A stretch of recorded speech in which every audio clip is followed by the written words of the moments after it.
साथियों, स्वागत है आप सभी का एक बार फिर से मेरे चैनल पर। और अब हम यहाँ पे कुछ और क्वेश्चंस को सॉल्व करेंगे और कुछ और कॉन्सेप्ट को समझेंगे। तो जैसा कि यहाँ पे आप देख सकते हैं कि कुछ क्वेश्चंस लगे हुए हैं। बेसिकली ये सारे क्वेश्चंस जो हैं वो डीबीटी जेआरएफ 2018 एग्जाम्स के लगे हुए हैं। तो यहाँ पे कुछ ऐसे टॉपिक जो कि मुझे आपको बताना है कि आप इन चीज़ों को पढ़ कर जाएंगे और कैसे-कैसे मतलब थोड़ा-सा मतलब किस तरीके से अप्रोच से ये सारे क्वेश्चंस आपके सॉल्व हो सकते हैं। तो उस चीज़ों को दिखाते हुए हम आपको यहाँ पे समझाएँगे। तो जैसा कि यहाँ पे आपको देख सकते हैं कि ये आपका क्वेश्चन लगा हुआ है, जहाँ पे कह रहा है कि if a fluorescent dye inject into the lumen of the endoplasmic reticulum in which of the following compartment can fluorescence signal आपको देखने को मिलेगा। तो यहाँ पे आपका बहुत ही बेसिक सेल बायोलॉजी का ये क्वेश्चन है, जहाँ पे आप ऑर्गेनेल्स पढ़ते हैं।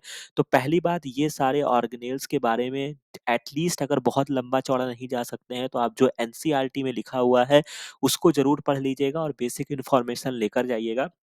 तो जैसा कि आप कभी पढ़ेंगे तो एंडोप्लाज्मिक रेटिकुलम जो होते हैं, जैसा कि जब आप इसके बारे में डिटेल में भी पढ़ेंगे तो एंडोप्लाज्मिक रेटिकुलम एक आपका ऐसा ऑर्गन होता है जो कि प्रोटीन की सिंथेसिस में भी इन्वॉल्व होता है। यहाँ पे आपके रफ एंडोप्लाज्मिक रेटिकुलम होते हैं बेसिकली। इसके बाद ये ऑर्गेनेल जो होता है ये आपका गोल्जी बॉडी से भी अटैच होता है, याद आएगा जब आप इसको डिटेल में पढ़ेंगे। और ये जो होता है, जो कि ये न्यूक्लियस से ही निकलता है, मतलब न्यूक्लियस के स्ट्रक्चर से ही ये मतलब छूता हुआ कह सकते हैं। अगर आपके स्ट्रक्चर को देखेंगे तो वहां से ये अटैच होता हुआ या उससे मतलब मिलता हुआ निकलता हुआ जाता है। तो यहाँ पे ये एक ऐसा ऑर्गेनेल है एंडोप्लाज्मिक रेटिकुलम, जहाँ पे कोई भी चीज अगर आप फ्लोरेसेंस से अटैच करते हैं, ठीक है, तो वो चीजें क्या है, क्योंकि हो सकता है कि वो गोल्जी बॉडी तक चीजें ट्रांसफर हो जाएं और हो सकता है कि वो न्यूक्लियस में भी वो चीजें आपको देखने को मिले। तो यानी कि अगर आपने उस फ्लोरेसेंस टैग को अगर आपने अटैच किया है तो आपको सिग्नल कहाँ-कहाँ मिल सकते हैं, तो आपको तीनों जगह पे आपको सिग्नल मिल सकते हैं। यानी कि आपको endoplasmic reticulum, Golgi body and nuclear envelope, ठीक है। तो ये बहुत ही आसान क्वेश्चन था और थोड़ी-सी भी आप बेसिक बायोलॉजी पढ़ के जाएँगे तो ये चीज़ें आपको आसानी से समझ में आ जाएगा। अब चूँकि ये मैं बार-बार बोलता हूँ कि आपको कॉम्प्लेक्स तो ज़रूर करेंगे एग्ज़ाम में, ठीक है? तो क्वेश्चन सीधा नहीं पूछा जाएगा, घुमाकर ही पूछा जाएगा, तो इसको ध्यान रखिएगा। इसके बाद एक क्वेश्चन आपका और पूछा गया है जो कि इसी से ही मिलता-जुलता क्वेश्चन है, protein glycosylation can takes place only of the following amino acid. तो ये भी आपका बहुत ही इम्पोर्टेंट टॉपिक है, जो कि आपको किसी भी बुक में आसानी के साथ एक्सप्लेनेशंस मिल जाएगा, तो इसको ज़रूर करके जाइएगा। बाकी बेसिक चीज़ें जो मैंने आपको बता रखा है, क्या बता रखा है कि प्रोटीन ग्लाइकोसाइलेशन होता कहाँ पर है, तो ये आपका गोल्जी बॉडी में होता है। और मैंने इसके रिगार्डिंग आपको ये भी बता रखा है कि इसमें 2 स्टेप होती हैं, एक आपका इनिशियल स्टेप होता है, ठीक है? मैंने आपको रटवाया हुआ है जो हमारे नए बच्चे जुड़े हैं, और एक जो होता है आपका फाइनल स्टेप होता है। तो इनिशियल को मैंने बोला था कि आई की जगह इसको आप ई पढ़िएगा, जिससे क्या हो जाएगा, इनिशियल स्टेप जो होता है वो आपका एंडोप्लाज्मिक रेटिकुलम में होता है और फाइनल स्टेप जो होता है वो आपका गोल्जी बॉडी में होता है।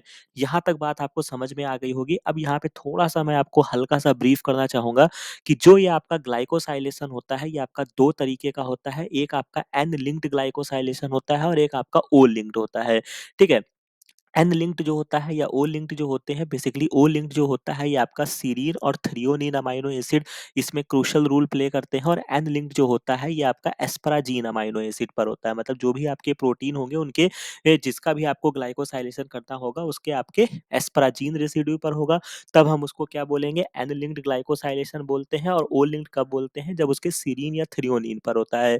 तो यानी कि जो आपके की अमाइनो एसिड, जिसको आप कह सकते हैं कि जो आपके मेजर रोल प्ले करते हैं, वो आपके सेरीन, थ्रियोनीन होते हैं या एस्पराजीन करते हैं। तो यहाँ पे आप देख सकते हैं, जो कि आप यहाँ पे आपको एक ऑप्शन यहाँ पे देखने को मिल जाएगा, एस्पराजीन, सेरीन एंड थ्रियोनीन। तो यानी कि सेरीन एंड थ्रियोनीन जो होते हैं ये आपके ओ लिंक्ड ग्लाइकोसाइलेशन करते हैं, इसको याद रखिएगा। और एस्पराजीन जो होता है ये आपका एन लिंक्ड ग्लाइकोसाइलेशन करता है। और बाकी थोड़ा भी अगर आप बायोमेम्ब्रेन एंड ट्रांसपोर्ट अगर आपको समझ में आता है, ठीक है, हमारा भी प्रयास रहेगा कि मैं इस पार्ट को कवर करा दूं, बट कोशिश कीजिएगा कि इस टॉपिक को करके जाइएगा एग्जाम में, ठीक है। अब यहाँ पे कुछ हम मॉलिक्यूलर बायोलॉजी के नॉर्मल क्वेश्चंस को देखेंगे जो थोड़े बहुत ही इन्फॉर्मेशन से आपके सॉल्व हो जाएंगे। जैसा कि कह रहा है कि ई कोलाई में है, जो कि मिसमैच ड्यूरिंग रेप्लिकेशन जो करेक्ट किया जाता है उसके लिए आपका मिसमैच रिपेयर पाथवे होता है। तो रिपेयर पाथवे जरूर पढ़ के जाइएगा, बहुत क्वेश्चंस आते हैं आने वाले टाइम में। मैं थोड़ा सा इसको डिटेल में कवर करके, काफी क्वेश्चंस पेंडिंग है जो मैं वहां पे कराऊंगा आपको। तो जैसा कि आपके बहुत सारे होते हैं जिसमें आपका बेस एक्सीशन रिपेयर पाथवे होता है, मिसमैच होता है और भी तरह तरह के होते देखते हैं। तो यहाँ पे आपका मिसमैच रिपेयर की बात की जा रही है। फॉर दिस एमएमआर जो आपकी प्रोटीन होती है, स्पेसिफिक क्लास प्रोटीन होती है, जो ये पूरे काम को करती हैं, डिफरेंशिएट करती हैं between the parent and daughter strand. मतलब कैसे पहचानती हैं? तो इसमें जो एक कॉन्सेप्ट होता है कि जो आपकी पैरेंट की स्ट्रैंड होती है, उसमें क्या होता है, मिथाइल ग्रुप लगा होता है उनके डीएनए पर, ठीक है? अगर यहाँ पे क्या है कि इस डीएनए को टेम्पलेट मान के दूसरा डीएनए बनाया गया और इस पर अगर मिथाइल ग्रुप नहीं लगा हुआ है, तो इसी से वो आइडेंटिफाई करती हैं कि किस तरीके से वहाँ पे कोई प्रॉब्लम आई है। मान लीजिए कि हर बेस पर क्या होगा, एक मिथाइल ग्रुप अटैच होता है। तो यानी कि यहाँ पे आपसे पूछ रहा है कि कैसे ये डिफरेंशिएट करती हैं between parent and the daughter strand. तो ये जो आपकी एमएमआर प्रोटीन होती हैं, वो क्या करती हैं, आइडेंटिफाई करती हैं methylation on the parent strand. तो यानी कि जो आपकी पैरेंट स्ट्रैंड होंगे उन पे मेथाइल ग्रुप लगा होगा, जो आपकी नॉन पैरेंट होंगे उनके ऊपर मेथाइलेशन नहीं लगा होगा। तो ये चीज़ें आपको याद रखना होगा और बहुत ही इंपॉर्टेंट टॉपिक है। मॉलिक्यूलर बायोलॉजी में थोड़ी-सी भी चीज़ें पढ़ेंगे तो आपको आसानी के साथ ये समझ में आ जाएँगी। ठीक है? तो यहाँ तक आपको क्लियर हो गया होगा। अब हम यहाँ पे कुछ और क्वेश्चंस को देखते हैं। ठीक है? तो जैसा कि आप यहाँ पे देख सकते हैं, जैसा कि आपका मॉलिक्यूलर बायोलॉजी से एक क्वेश्चन और पूछा है और बहुत ही बढ़िया क्वेश्चन इन्होंने फ्रेम किया है कि ट्रांसक्रिप्शन, जैसा कि आपने पढ़ा है कि ट्रांसक्रिप्शन जब होता है तो वहाँ पे अगर आपको एक प्रमोटर रीजन चाहिए होता है। याद आया? जब भी आप थोड़ी सी भी मॉलिक्यूलर बायोलॉजी डिटेल में पढ़ेंगे या आपने लाइकोपेरॉन पढ़ा होगा, तो वहाँ पे इसका जिक्र आता है कि प्रमोटर होते हैं, रिप्रेसर होते हैं। तो चूंकि वो प्रमोटर जो होते हैं वो ट्रांसक्रिप्शन के इनिशिएशन के लिए रिस्पॉन्सिबल होते हैं, उनका संबंध उससे होता है। तो ट्रांसलेशन के लिए क्या होना चाहिए? जैसे ट्रांसक्रिप्शन के लिए आपने पढ़ा होगा ना, प्रमोटर चाहिए होता है, कोई सीक्वेंस चाहिए होता है, तो उसी तरीके से आपको देखना है कि क्या किसी में कोई सिमिलैरिटी है। तो चूंकि अगर आप देखेंगे तो डीएनए पॉलीमरेज जो है वो रेप्लिकेशन के लिए चाहिए होता है, लेकिन ये बात सही है, रिलेशन तो है कि डीएनए पॉलीमरेज जो है वो आपका रेप्लिकेशन के लिए चाहिए, बट यहाँ पे एक सीक्वेंस या स्पेसिफिक लोकेशन पूछा जा रहा है। तो उस केस में, जैसा कि हमने पिछले बार के क्वेश्चंस में सॉल्व किया था, कि ट्रांसलेशन के लिए जो होता है वो आपका साइन डेल्गार्नो सीक्वेंस होता है। इसको याद रखिएगा, ये आपका मोस्ट इंपॉर्टेंट है। तो यानी कि इस क्वेश्चन का जो करेक्ट आंसर आपका बनेगा वो साइन डेल्गार्नो बनेगा। हालांकि ट्रांसलेशन में राइबोसोम का भी रोल होता है, लेकिन राइबोसोम से चीजें नहीं स्टार्ट होती हैं, समझ रहे हैं? तो चूंकि यहाँ पे एक सीक्वेंस की बात की जा रही थी, तो ट्रांसक्रिप्शन जो होता है उसके लिए प्रमोटर चाहिए होता है, तो उसी तरीके से ट्रांसलेशन या साइन डेल्गार्नो के लिए ट्रांसलेशन चाहिए होता है, मतलब ट्रांसलेशन कराने के लिए साइन डेल्गार्नो सीक्वेंस चाहिए होता है।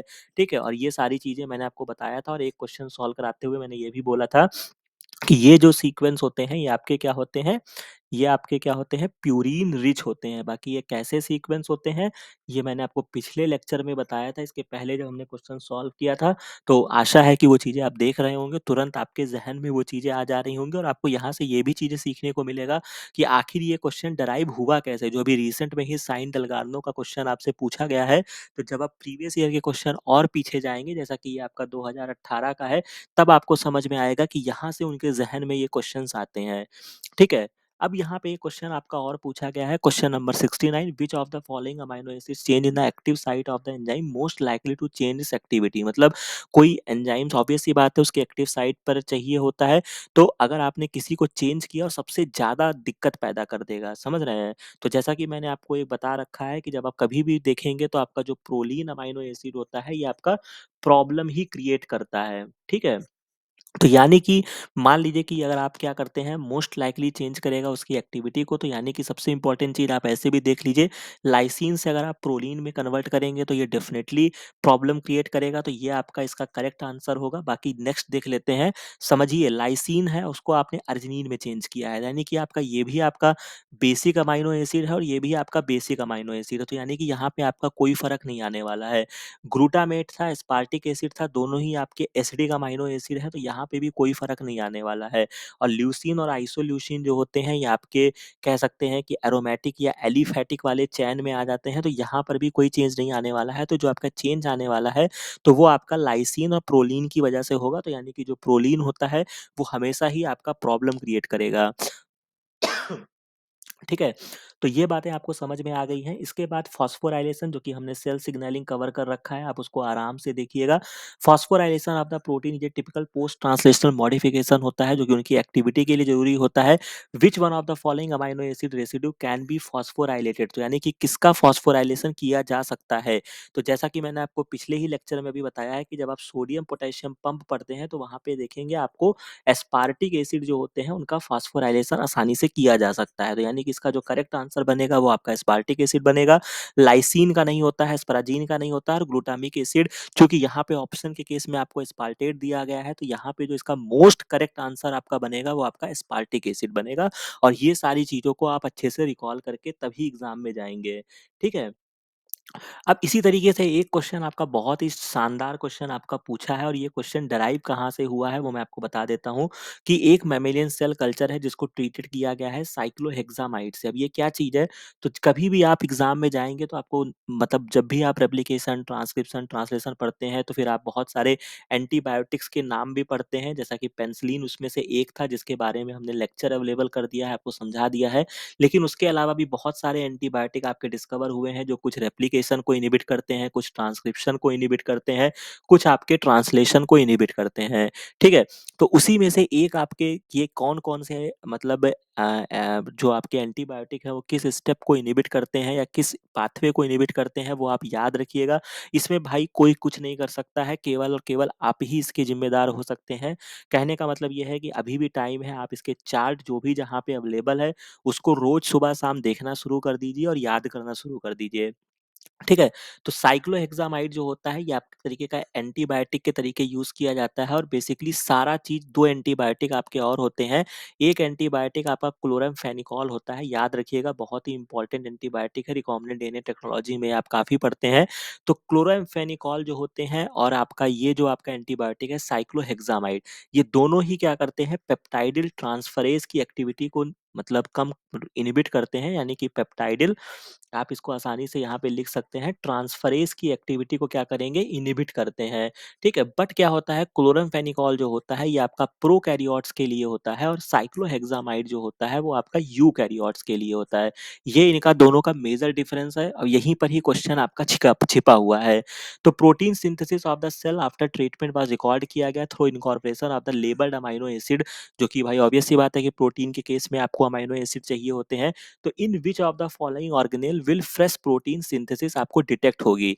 तो कहने का मतलब यह है कि चूंकि यूकैरियोटिक का केस पूछा जा रहा है, और चूंकि चूंकि आपका जो माइटोकॉन्ड्रिया जो कि हमने आपको बता रखा है कि ये आपका एक तरीके से जो होता है ये आपका प्रोकैरियोटिक ओरिजिन का होता है, ये आपका बैक्टीरिया से एंडोसिम्बायोटिक जो हम थ्योरी पढ़ते हैं वहां से इसकी डिस्कवरी हुई है। तो यानी कि अगर आप साइक्लोहेक्सामाइड मेमेलियन टिश्यू कल्चर में अगर आप दे रहे हैं तो सब जगह पे आपकी प्रोटीन की सिंथेसिस इनिबिट हो जाएगी, लेकिन माइटोकॉन्ड्रिया में आपकी सिंथेसिस देखने को मिलेगी।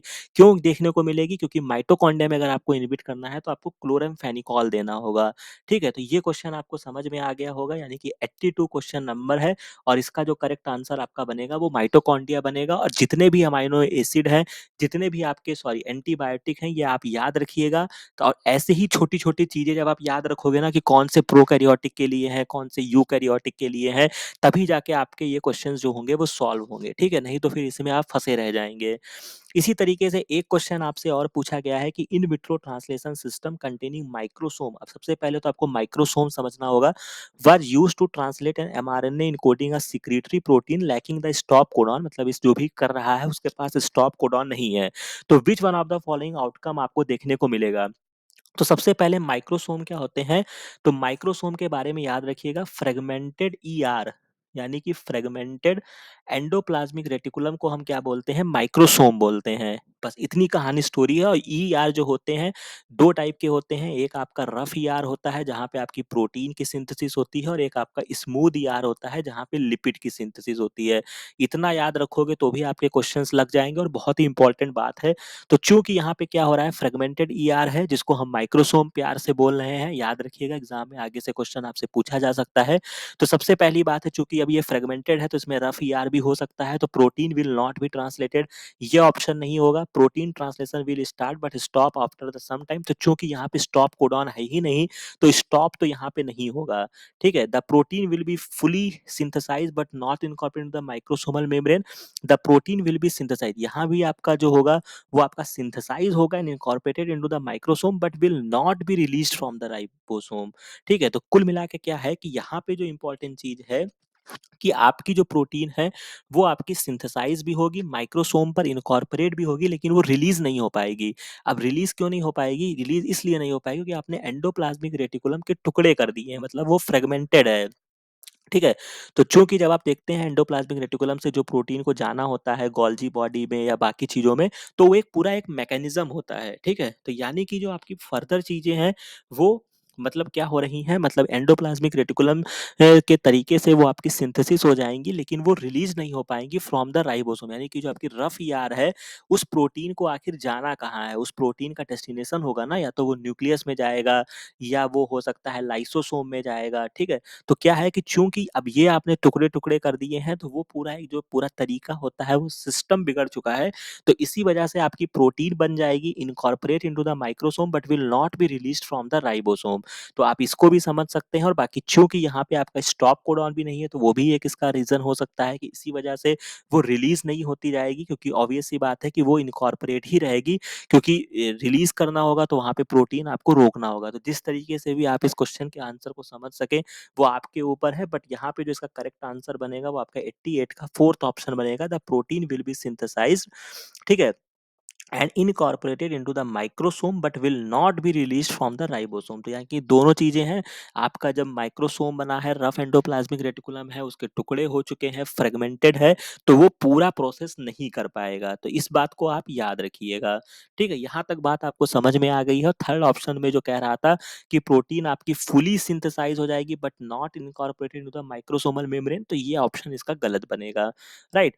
अब हम इसके बाद कुछ और क्वेश्चंस को देख लेते हैं बहुत ही आसानी के साथ, जैसा कि आपका ह्यूमन ऑल्फैक्टरी रिसेप्टर क्या होता है, बहुत ही बेसिक क्वेश्चन है, ठीक है? और मैंने आपको सेल सिग्नलिंग के पहले लेक्चर में बताया हुआ है और जीपीसीआर हमने बहुत ही डिटेल में कवर किया है। तो ऑल्फैक्टरी रिसेप्टर्स जो होते हैं वो आपके जी प्रोटीन कपल्ड रिसेप्टर होते हैं। जो बच्चे नए जुड़े हैं इसको काफ़ी अच्छे से देख कर जाएँगे, चाहे वो सीएसआईआर का एग्ज़ाम हो, चाहे वो डीबीटी हो, चाहे वो कल को आपको रिसर्च करना हो, ये बहुत ही खतरनाक टॉपिक है जो कि आपको अच्छे से तैयार करके जाना होगा, ठीक है? इसके बाद यहाँ पे एक क्वेश्चन और आपसे पूछा गया है कि डीएमिनेशन किया जाता है, मतलब अमाइनो ग्रुप को हटा दिया जाए, अमाइन ग्रुप को, sorry, deamination of which of the following bases will not be recognised by the DNA damage repair machinery, यानी कि जो आपके रिपेयर मैकेनिज्म जो आपको ठीक करने वाले हैं वो किस बेस का अगर डीएमिनेशन किया जाए तो उसको रिकॉग्नाइज नहीं कर पाएंगे। तो पहली बात है कि मैंने चार्ट लगा दिया है। तो फर्स्ट ऑफ ऑल ये लर्निंग का विषय है, इसको भी आप डेली याद करते रहिए, कभी कभी सीधा पूछते हैं। तो डीएमिनेशन ऑफ द साइटोसिन का जब आप डीएमिनेशन करते हैं, मतलब ये आपका अमाइन ग्रुप है, अगर आप इसको हटा दीजिए तो ये आपका यूरेसिल बन जाता है। एडेनिन को करते हैं तो हाइपोजैंथीन बनता है, ग्वानिन को करते हैं तो जैंथीन बनता है, और 5 मेथाइल साइटोसिन का करेंगे तो थाइमीन बनता है। और थोड़ा सा भी मैंने आपको डीएनए जहां भी पढ़ाया, मैंने आपको बेसिस के बारे में बताया है कि थाइमीन पर जो इसका कैरेक्टरिस्टिक होता है, इसके ऊपर मेथाइल ग्रुप अटैच होता है। तो यानी कि अगर आपने 5 मेथाइल साइटोसिन का डीएमिनेशन किया भी, तो ये किसमें कन्वर्ट हो गया, थाइमीन में कन्वर्ट हो गया। तो हालांकि इसमें जो भी कुछ हुआ, लेकिन आपका जो रिपेयर सिस्टम है वो तो इसको नॉर्मल समझेगा ना, क्योंकि थाइमीन तो आपके सिस्टम में होता ही है। तो इसी वजह से ये इसको रिकॉग्नाइज नहीं कर पाएगा। तो इसका जो करेक्ट आंसर आपका बनेगा वो आपका 5 मेथाइल साइटोसिन होगा। तो यहाँ तक बात आपको समझ में आ गई होगी। अब हम कुछ और चीजों को देख लेते हैं। Hemolytic disease of the newborn card erythroblastosis fetalis, ये भी हमने आईसीएमआर के टाइम पे बहुत ही अच्छे से इसको पढ़ा था, ठीक है? डेवलप होता है mother with repeated pregnancy owing the activation of, चूँकि यहाँ पे क्या होता है कि अपने ही बॉडी की सेल्स के खिलाफ ऑटो इम्यूनिटी जनरेट हो जाती है, एंटीबॉडी क्रिएट हो जाती है, या मतलब उसके सेल्स को फॉरेन रिकॉग्नाइज करने लगते हैं। तो ये एक अलग स्टोरी है, लेकिन ये बहुत ही इंपॉर्टेंट स्टोरी है, हमने इसको डिटेल में पढ़ाया है, जाके रिकॉल करिएगा और एटलीस्ट पढ़िएगा जरूर, ये इंपॉर्टेंट चीजें हैं, ठीक है? आरएच ब्लड के जो आरएच फैक्टर होते हैं उसकी वजह से ये डिजीज कॉज होती है। तो यहाँ पर चूंकि आपका कौन सी ऐसी सेल्स हैं या कौन सी ऐसी एंटीबॉडी हैं, तो बस आपको केवल एक कॉमन बात आपको याद रखनी थी कि जब आपका मदर से फीटस में कौन सी एंटीबॉडी जाती है, आईजीजी ही तो जाती है। तो यानी कि बाकी तो बच्चा अभी पैदा हुआ है तो उसके पास तो कोई अभी इम्यून सेल्स होगी नहीं, धीरे धीरे डेवलप करेंगी। इसी वजह से तो हम बहुत ही प्रोटेक्शन के साथ बच्चे को रखते हैं। तो यहाँ पे टी सेल्स का कोई ऑप्शन ही नहीं आएगा, और चूंकि आईजीई का भी नहीं ऑप्शन आएगा, और आईजीजी यही एक ऐसी एंटीबॉडी है जो मदर से फीटस में ट्रांसफर होती है। तो आईजीजी के खिलाफ क्या होती है, मेमोरी सेल्स जनरेट हो जाती है, मतलब जो भी इसको कह लीजिए, ठीक है? तो यहाँ पे बहुत ही आसान क्वेश्चन मैं कहूँगा, बस बहुत ही खूबसूरती के साथ इन्होंने फ्रेम किया है। तो ऐसी चीज़ों को याद रखिएगा, एरिथ्रोब्लास्टोफिटालिस आप पढ़ के जाइएगा एग्ज़ाम में। और चूँकि यही एक ऐसी एंटीबायोटिक है जो मदर से फीटस में या बच्चे में ट्रांसफ़र होती है, तो यानी कि जो सारी खेल यहाँ पे होने वाला है वो आपका आईजीजी सिक्रीटिंग मेमोरी सेल्स बनने वाली हैं। इसके बाद एक क्वेश्चन जो कि हमने आपको पढ़ा रखा है, विटामिन डी3 फॉर्म्ड होती है स्किन में, जिसको कन्वर्ट किया जाता है 1,2,5 डाइहाइड्रोक्सी कोलीकैल्सिफेरॉल, यानी कि ये जो इसका विटामिन डी3 जो होता है, जो कि स्किन में कन्वर्ट हो जाता है इस फॉर्म में, तो ये रिएक्शन होती कहाँ पे है? तो हमने इसको वहाँ पे कवर किया था। 2 आपके ऑर्गेनेल होते हैं, सॉरी ऑर्गन होते हैं, लीवर और किडनी। तो पहला स्टेप जो होता है, मतलब ये 2 स्टेप की रिएक्शन होती है, याद रखिएगा। पहला स्टेप आपका लीवर में होता है, दूसरा आपका किडनी में होता है। तो ये आपका आंसर हो जाएगा। बाकी रिमेनिंग जो भी ऑप्शंस यहाँ पे दिए गए हैं, एटलीस्ट उनके बारे में जो मेजर बात है उसको सोचिएगा कि लीवर के बारे में आप क्या जानते हैं। 2-3 बातें, स्प्लीन आपने कहाँ पढ़ी? स्प्लीन तो मैंने आपको बहुत रटाया है, ठीक है? किडनी आपने कहाँ पढ़ी? बोन आपने कहाँ पढ़ी? और पैनक्रियाज को कैसे जानते हैं? तो ऐसे चीज़ों को आप रिकॉल करेंगे, जिससे चीज़ें क्या हो जाएँगी, आपकी स्ट्रॉन्ग होती जाएँगी। तो यहाँ तक आपको ये सारी बातें जो होंगी वो आपको क्लियर हो गई होंगी, ठीक है? तो ये कुछ क्वेश्चंस थे जिसको मैंने यहाँ पे आपकी प्रैक्टिस कराई है। तो यहाँ पे आपने काफ़ी चीज़ें सीखी होंगी कि आपको आगे और क्या-क्या चीज़ें पढ़ना है। तो अगर हम वापस से इसको रिकॉल करें, तो जैसा कि सर ने हमको होमवर्क दिया है, सेल बायोलॉजी में सेल ऑर्गेनेल्स पढ़ने के लिए बोला है, ठीक है? अगर मैं मोटे तौर पे अगर आपसे बात करूँ, तो आप सेल ऑर्गेनेल में सेल बायोलॉजी पढ़िएगा। ग्लाइकोसाइलेशन सर ने बताया है कि आप इसको पढ़ के जाइएगा, एन लिंक्ड, ओ लिंक्ड, ठीक है? बाकी रिपेयर सिस्टम के बारे में आज हमने मिसमैच को समझ लिया कि कैसे वो उसको ठीक करता है, ठीक है? एन लिंक्ड, ओ लिंक्ड के एंजाइम्स को समझ लिया, साइन डेल्गार्नो हमने समझ लिया, ठीक है? प्यूरिन रिच होता है, ये याद रखेंगे। बाकी थोड़ा-सा बेसिक बायोकेमिस्ट्री या अमाइनो एसिड्स के बारे में सारी चीज़ें हमने समझी। फास्फोराइलेशन आपका कहाँ होता है? एस्पार्टिक एसिड, जो कि आपका मोस्ट कॉमन है। इसके अलावा एंटीबायोटिक के बारे में सर ने बोला है कि जहाँ भी चार्ट हमको मिलेगा, नहीं मिलेगा तो हम गूगल से पढ़ लेंगे, लेकिन हम पढ़ लेंगे और इसको याद करेंगे। तो बहुत ही घुमा के क्वेश्चन पूछा, साइक्लोहेक्सामाइड और क्लोरामफेनिकोल। तो क्लोरामफेनिकोल जो होता है, ये दोनों ही आपके पेप्टाइड ट्रांसफरेज की एक्टिविटी को इनहिबिट करते हैं। क्लोरामफेनिकोल जो होता है, ये आपका प्रोकैरियोट्स के लिए होता है, और साइक्लोहेक्सामाइड जो होता है वो आपका यूकैरियोटिक के लिए होता है। तो बस इतनी बातें हम याद रखेंगे। इसके अलावा माइक्रोसोम्स के बारे में हमने समझ लिया कि इनको हम फ्रेगमेंटेड एंडोप्लाज्मिक रेटिकुलम बोलते हैं, ठीक है? तो ये चीज़ें आपको समझ में आ गई। इसके अलावा हमको सर ने ये भी बोला कि ये वाला चार्ट भी आप पढ़ के जाइएगा कि किसके डीएमिनेशन से क्या बनता है, इसको हम याद रखेंगे। जिसमें हमको सबसे ज़्यादा जो याद रखना है, वो 5 मेथाइल साइटोसिन को याद रखना है, जो कि थायमीन से मिलता-जुलता है। इसी वजह से हमारा डीएनए रिपेयर सिस्टम जो होता है, वो इसको डिटेक्ट नहीं कर पाता है। एरिथ्रोब्लास्टोफिटैलिस के बारे में क्वेश्चन घुमा के पूछा, लेकिन केवल हम इतना जानते थे कि माता से बच्चे में कौन-सी एंटीबॉडी ट्रांसफर होती है, आईजीजी होती है। एक ऑप्शन में हमको देखने को मिला, हमने टिक कर दिया। इसके अलावा जो कि आपका विटामिन डी3 जो होता है, ये इसका एक्टिव फॉर्म होता है, जिसको हम कोलीकैल्सिफेरॉल बोलते हैं, ठीक है? सॉरी, विटामिन डी3 जो होता है कैल्सिट्रायोल होते हैं, और बाकी ये बहुत सारे स्टेप्स के माध्यम से यहाँ पे कैल्सिफेरॉल, ये सारी चीज़ें होती हैं। तो पहली बात तो विटामिन्स भी हमको खूब अच्छे से तैयार करके जाना है। स्किन में सिंथेसिस होती है in the presence of sunlight, ये भी याद रखिएगा, ठीक है? ये सारी चीज़ें हमको सर ने पढ़ाई हुई है जब हमने कोलेस्ट्रॉल की बायोसिंथेसिस पढ़ी थी। तो ये 2 स्टेप की आपकी रिएक्शन होती है। जो पहली स्टेप जो होती है वो आपका लीवर में होता है, और दूसरा जो होता है वो आपका किडनी में होता है, ठीक है? तो ये सारी चीज़ें जो थी वो हमने इसको यहाँ पे समझ लिया है। बाकी ह्यूमन ऑल्फैक्टरी ऑर्गन जो होते हैं वो आपके जीपीसीआर होते हैं। तो यहाँ तक ये सारी स्टोरी हमको समझ में आ गई है। आशा है कि ये वीडियो, ये सारी चीज़ें आपको अच्छी लगी होंगी। बाकी अच्छे से तैयारी करते रहिए, क्योंकि किसी भी वक़्त कभी भी अब आपका डीबीटी, जेआरएफ के रिगार्डिंग आपका नोटिफ़िकेशन आ सकता है, जो कि अप्रैल में पेपर होना मान के चलिए तय है, क्योंकि बहुत सारे आपके सीयूईटी का फॉर्म आ गया है, यूजी का, पीजी का भी फॉर्म जल्द ही आएगा, उनको गेट बी भी कराना है, ठीक है? तो हल्के में मत लीजिए, बहुत ही अच्छे से पढ़ाई करिए। यहाँ पे बहुत सारे कंटेंट अवेलेबल हैं, जो आपकी तैयारी को एनहांस करेंगे। बाकी ये सारी चीज़ें अगर आपको अच्छी लगे, तो इस चैनल को लाइक कीजिएगा, शेयर कीजिएगा। बाकी मिलते हैं नेक्स्ट वीडियो में, नेक्स्ट इन्फॉर्मेशन के साथ। Thank you very